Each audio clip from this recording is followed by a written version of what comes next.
भोजपुरिया समाज चैनल में आप सबके स्वागत बा। भोजपुरी के तमाम खबर सबसे पहले जाने खातिर भोजपुरिया समाज चैनल के सब्सक्राइब कर दी और घंटी पर जरूर दबा दी।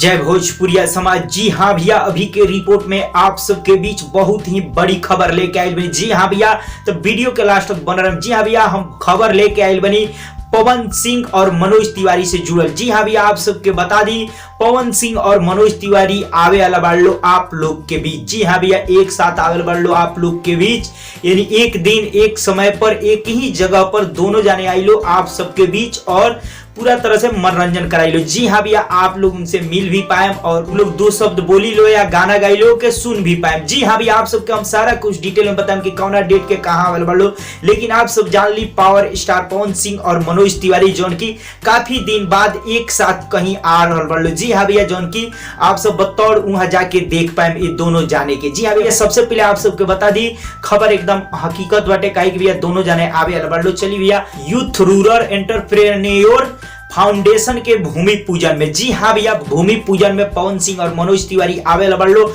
जौन की अगर बात कर लिया कौना डेट के, तो जी हाँ भैया वो डेट बाटे 16 फरवरी के। जी हाँ भैया, 16 फरवरी के 11 बजे सुबह। जी हाँ भैया, 11 बजे दिन में आप सबके बीच पवन सिंह और मनोज तिवारी आ जाइलो। कहाँ आइलो वो भी हम आप सबके बता दे रहा बनी भैया। ग्राम करायला पोस्ट शहरी नवपुरवा राम जानकी मंदिर के पास कि भैया जिला गाजीपुर। जी हाँ भैया, गाजीपुर में पड़ा जौन की उत्तर प्रदेश में। यही स्थान पर पवन सिंह और मनोज तिवारी 16 तारीख के दोपहर 11 बजे आइलो एक भूमि पूजन, जौन की सारा कुछ हम डिटेल बता दल। जी हाँ भैया, एक बार फिर से आप सबके बीच पवन सिंह और मनोज तिवारी आ रहल बड़ो आप लोग के बीच एक साथ। जी हाँ भैया, अब आप सब बताइए आप सबके रिपोर्ट कैसा लगल जरूर कमेंट करके बताइए और चलते चलते वीडियो के लाइक करी, ज्यादा से ज्यादा वीडियो के दबा के शेयर करी। फिर से आए बहुत जल्द एक नया और बेहतरीन खबर के साथ।